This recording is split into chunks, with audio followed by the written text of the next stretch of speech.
Dessa vez a gente aproveita a efeméride dos 15 anos do acervo Art Deco de Goiânia como patrimônio nacional, primeiro acervo que recebe essa distinção no país.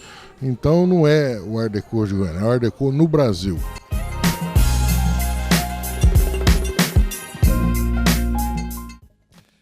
Mi idea es la siguiente: poner a Goiânia en un contexto regional. Por eso el título de esta presentación es Novas Capitais, Nova Arquitectura, para ver cuál es el papel, el rol que tiene Goiânia en el contexto del continente americano como una ciudad creada para capital. Cuando los europeos llegan a América, encuentran un continente que estaba completamente poblado por los pueblos originales. Ahí existían culturas urbanas, grandes ciudades con ejes, eixos monumentales, con arquitectura monumental, con centros ceremoniales, y había otras que eran muy pequeñas, muy modestas. La mayor parte del continente estaba ocupado por pueblos nómades, por pueblos cazadores y recolectores que todavía no se habían asentado y no habían creado ciudades. Entonces, para los europeos, sobre todo españoles y portugueses en una parte, ingleses y franceses en otras, establecer una ciudad era un acto muy importante. Una ciudad era conquistar realmente el territorio. Era uma presença permanente de população. O olhar de fora, ele sempre é interessante porque existe aquele distanciamento não afetivo, porque a gente que convive com isso, a gente tem sempre a nossa história que nos liga a esse patrimônio, então a pessoa que vem de fora muitas vezes consegue lançar um olhar diferente do nosso e trazer novas ideias. A presença e a fala do professor Conte foi muito oportuno porque é uma maneira de melhor se entender o que é Art Deco e até porque Goiânia está inserida no estudo dele sobre as capitais, as mudanças que as capitais propiciaram na formação de uma arquitetura mais moderna, mais contemporânea. Esse prédio Art Deco e esse painel do Frei, esses dois murais fantásticos, são novamente devolvidos à sociedade, é bastante significativo. Esse monumento de Goiás está sendo restaurado. Eu o conheci ainda fechado, eu não o conheci aberto, como agora já está, como é próprio de uma estação. Vê-lo assim aberto, com todo esse esplendor, é uma coisa de fato para deixar qualquer um orgulhoso. Há livro de autor, Marshall Bergman, onde ele habla de la modernidad. El título en inglés es All That Is Solid Melts into Air. En portugués sería algo así como Tudo o sólido se derrete no ar. Alguna cosa así. En español es todo lo sólido se desvanece, desaparece en el aire. Pero lo menciono este libro por una cuestión. Ahí Marshall Bergman habla de tres conceptos: modernización, modernismo y modernidad. Entonces, él dice, modernización son los procesos políticos, económicos, sociales y culturales por los cuales se pasaba de una sociedad tradicional, una sociedad apegada a ciertos valores y ciertos principios, a otro tipo de sociedad más abierta, más democrática, más abierta en todo sentido, ¿no? En sentido político, en sentido cultural, etc. Bueno, eso lo llama. Los procesos técnicos también, por supuesto, los aportes de la tecnología, la industrialización, etc. A eso lo llama modernización. Modernismo eran las expresiones de esos procesos en el campo de las artes o de la literatura, ¿no? Hay una pintura moderna, modernista, una literatura, una escultura, una arquitectura.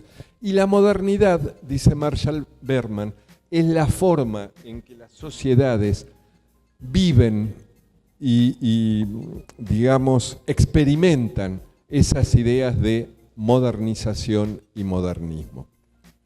¿Y por qué quería terminar recordando a este autor?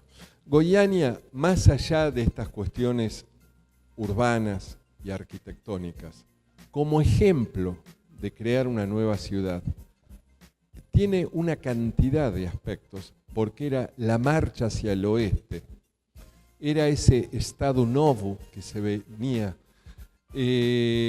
era justamente abrir, insertar la modernidad, como decía hoy, en el corazón del Cerrado brasileiro. Y eso creo que tiene una importancia simbólica, que se refleja luego en el urbanismo y en la arquitectura, que trasciende inclusive las fronteras de Brasil. Pero es un ejemplo muy importante por todo lo que implica, justamente en un país que estaba buscando el desenvolvimiento desde hace tiempo, no solo de la costa, de la costa marina, sino también de su interior. Por eso, para terminar, bueno, yo quiero felicitar en primer lugar a ese grupo que durante 1 año y medio estuvieron trabajando duramente para que este conjunto monumental, urbano, arquitectónico de Goiânia fuera tombado por el IPHAN, pero por todos los que han seguido trabajando hasta el día de hoy, porque sé que hay un trabajo enorme hecho de pesquisa, de protección, de intervenciones, de cuidado, de fiscalización, etc. Y bueno, dejarles este mensaje, ya les digo, de un turista extranjero que un día pasó por aquí y quedó maravillado. Dijo, ¿y esto por qué no es muy conocido fuera de los ambientes académicos o por qué no está protegido? Entonces no me queda más que agradecerles infinitamente, no tanto o no solo por haberme invitado, sino por todo el trabajo que hicieron, que hacen y que harán por Goiânia. Muchas gracias, muito obrigado. Porque creo que es una ciudad y un conjunto arquitectónico que expresa la modernidad de los años 30 en Brasil y particularmente en el interior del Brasil y que por lo tanto merece ser protegido, conservado y legado a las generaciones futuras. O IPHAN, a Universidade Federal de Goiás, o instituto que promovem esse evento, estão de parabéns, assim como o público que se comportou de maneira muito eloquente, muito interessada na divulgação desse trabalho.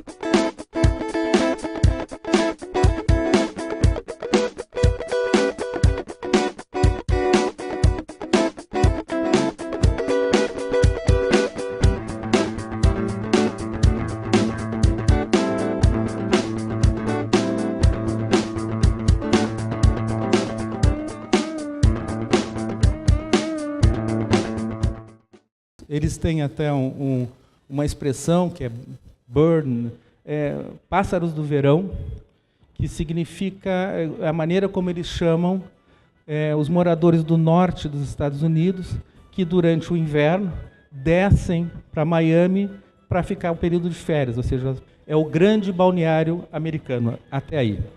Grande furacão que ocorre em 1926.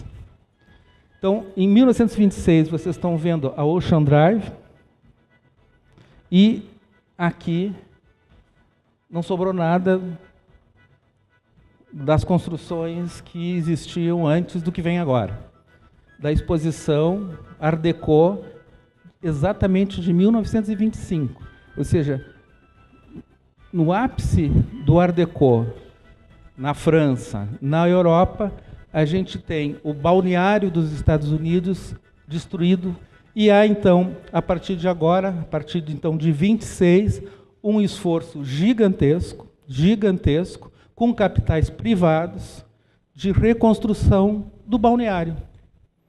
Então, é nesse momento em que há um ingresso grande de capitais para a reconstrução, e agora com uma outra linguagem, 26, 27, 28, 30, por aí, de arquiteturas que nós vamos logo depois caracterizar como Art Deco, ou arquiteturas ainda ecléticas, que em geral a gente costuma chamar de californianas, as com arcos com varandas e uma série de elementos que são típicos e que chegam também no Brasil.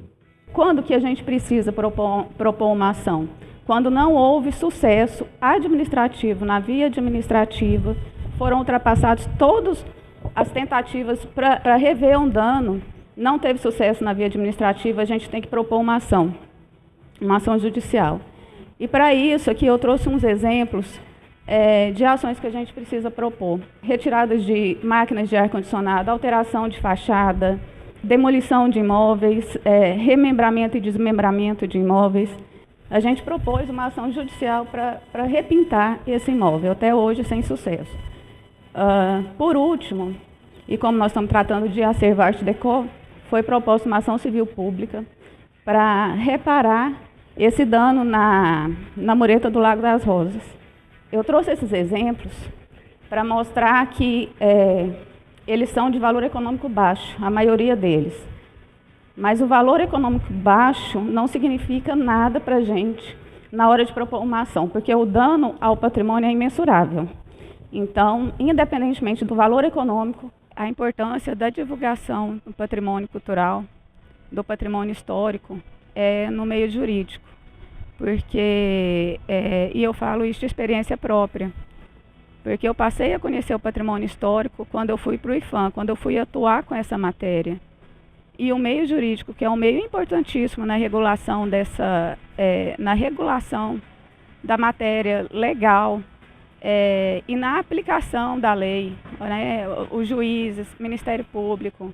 Nós fizemos uma contagem algum tempo atrás, tínhamos mais de 100 desses pequenos imóveis que o professor Alfredo ontem chamou de arquitetura anônima, né? Quer dizer, nem conhecemos a autoria, mas elas povoam o centro da cidade e de Campinas. Então, a melhor hipótese para um desses proprietários hoje é deixar esse imóvel em ruína. Por quê? Porque demoli-lo é complicado, a prefeitura impõe algumas restrições. Se eu deixar que ele seja destruído por si só, então aí eu posso usufruir economicamente, transformando isso geralmente em estacionamento, que é a sina da maior parte dos imóveis no centro de Goiânia. Eu gosto sempre de lembrar essa faceta do Art Deco, que era um lado assim de querer se integrar ao mundo. Então a gente vê uma recorrência de vários elementos. Por exemplo, do lado direito a gente tem uma represa nos Estados Unidos, ali no Rio Colorado, a represa chamada de Hoover, que tem essas belas esculturas em metal, e a gente vê essas figuras semelhantes no interior da Bahia, no Agreste, uma região quase inóspita, na cidade de Cipó, que foi uma estância hidromineral construída nos anos 30. Então, quer dizer, a gente repetindo e reproduzindo esses elementos, a gente quase que ganha essa participação naquilo que está acontecendo no mundo.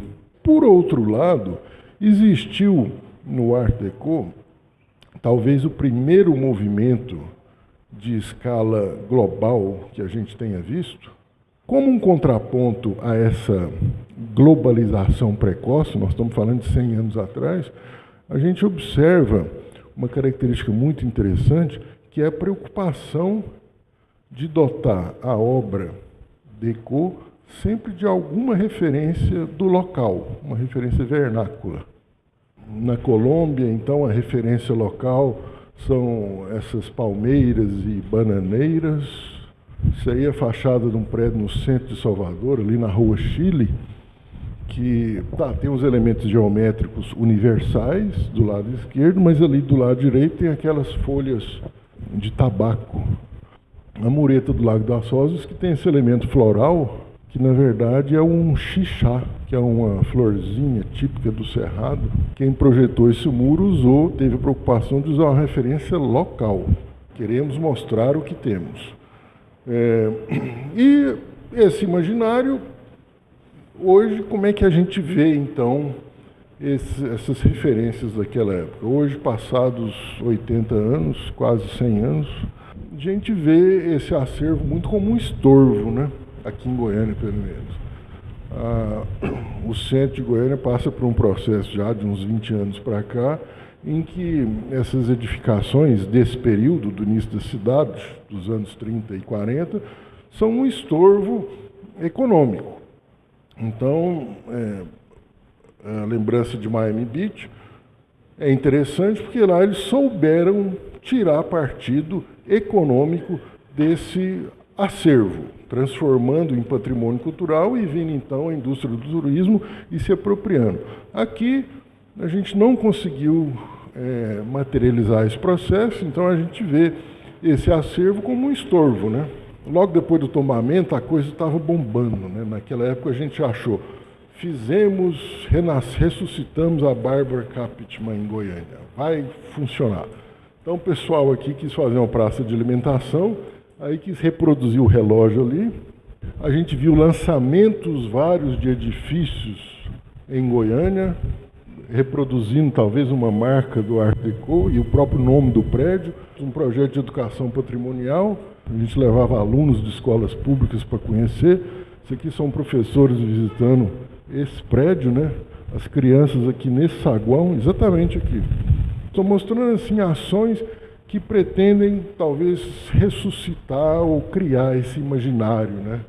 Possibilidade de aprofundar a respeito do conhecimento do Art Deco, e segundo, porque a gente passa a ter uma nova relação com a população que assiste seus monumentos serem resgatados, restaurados, como é o caso da estação, como é o caso da praça, e uma série de outros edifícios aqui de Goiânia que felizmente estão sendo recuperados. Por isso tudo, vir de Brasília e acompanhar e testemunhar esse processo é um prazer. Então eventos como esse aqui são muito importantes porque eles resgatam o lado histórico da cidade e também ensinam às novas gerações o valor desse patrimônio, né?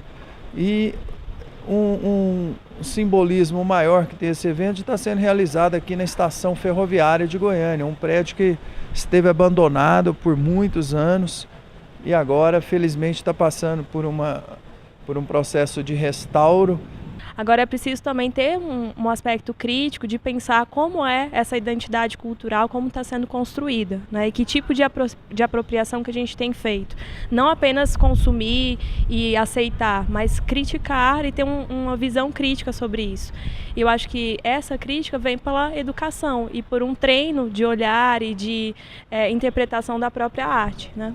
Bem, eu trago até o termo, né, o conceito de apropriação cultural, no qual é essa ideia de pegar elementos de uma cultura e se fazer, né, presente na sua própria cultura, né? E no caso de Goiânia, pegou um elemento que era de uma cultura dominante para se apropriar e conseguir esse lugar. Então esse movimento é interessante e acaba trazendo uma riqueza para Goiânia, né, comparado com outros estados. A Art Deco aparece numa época em que o homem se interessava por sociedades desconhecidas e distantes. Conhecia-se no desconhecido.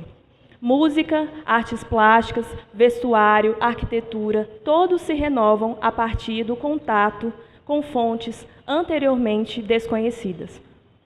Trocas culturais realizadas numa via expressa de mão dupla. A integração entre extremos, o industrial e o autóctone. Cada um interessado no que o outro tem de novidade, no autoconhecimento permitido pelo outro. Nas ciências humanas e sociais, o estrangeiro ele está associado, envolvido com o imigrante, o refugiado, o expatriado. Na psicanálise, ele volta-se os olhos não somente para o outro de fora, mas, sobretudo, ao outro de dentro, o estrangeiro que em nós habita. E como todo objeto da cultura, carrega distintas interpretações e atribuições. Em nosso tempo, o estrangeiro vem sendo tanto objeto de preconceito e de ódio, o pobre, o negro, o judeu, o homossexual, o louco, aquele que não reconheço e tento discriminá-lo, recriminá-lo e, finalmente, colocá-lo para fora do meu circuito de signos familiares, o estrangeiro indesejado. No entanto, também existe, por outro lado, o estrangeiro como aquele mais alto objeto de idealização, aquele que atravessa fronteiras com tanta liberdade em sua capacidade de ir e vir como se de nada ou de ninguém precisasse, aquele que tem visto e portas abertas em todos os países, né? Que nunca foi barrado num aeroporto. Aquele que está à frente, ele nos fascina por não ter fronteiras, aquele que resiste em diferentes contextos. Assim, o elemento estrangeiro nos convoca a olhar para nós mesmos, pelo risco de nos perdermos de quem somos. Pelo desafio de incorporar novos elementos, o outro nos ensina a nos reconhecer. Por fim, termino minha fala agradecida por esse convite de enxergar um outro. Passei esses últimos meses refinando meu olhar e buscando encontrar a arte déco nos espaços por onde eu transitava em Goiânia. Destaco que, em tempos de tanta polarização, é bonito ver uma arte que permite a integração dos extremos, que, mesmo ao propor uma moldura única e uniforme de apresentação, oferece espaços para que as características de cada região apropriem-se de suas linhas, apresentando-se ao mundo com suas coisas, suas gentes, seus bichos e plantas. A Art Deco permite a expressão do melhor de cada um. Bom, primeira reação minha é de me desculpar. O que eu estou fazendo aqui? E principalmente depois de ver o currículo do professor Vônei e da professora Fernanda, a ousadia minha de aceitar os convites de participar dessa mesa. Primeiro, aceitei em função de dar um testemunho dessa minha presença em Goiânia desde 1936, quer dizer, um dos pioneiros de Goiânia. E a palestra ontem do professor Conte me esclareceu uma série de dúvidas, porque a população de Goiânia, como eu, não sabíamos nada de Art Deco, não sabíamos da existência de um movimento mundial chamado arte decorativa, que seria o Art Deco. Para nós, habitantes da região, da cidade naquela época, tratava-se de um período de transição da arquitetura, uma transição pobre, como o pobre foi a mudança da capital da velha cidade de Goiás para Goiânia. Eu remonto aqui a um detalhe da construção de Goiânia. A visão do Pedro Ludovico, um intelectual, um homem que teve a ousadia de chamar a sua inauguração de batismo cultural. Quando ele construiu Goiânia, ele não teve, como o Juscelino teve em Brasília, a aceitação da iniciativa privada na construção de Brasília.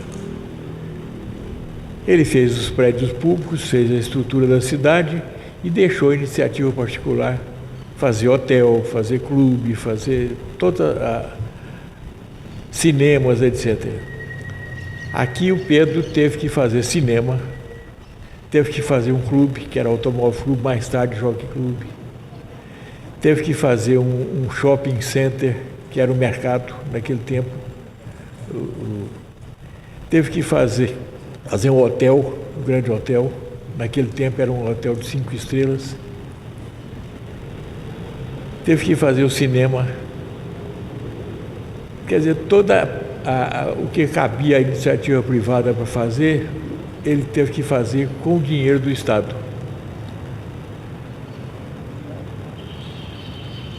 Bom, agora eu volto às minhas escusas por estar aqui. É simplesmente aceitei pelo fato de, como pioneiro da cidade e convivendo com toda a intelectualidade da época, eu fui amigo de todos os arquitetos e fui desenhista deles. Fui desenhista do Niedermayer, fui desenhista do Domingos Ori, fui desenhista do Américo Pontes, do Helder Rocha Lima.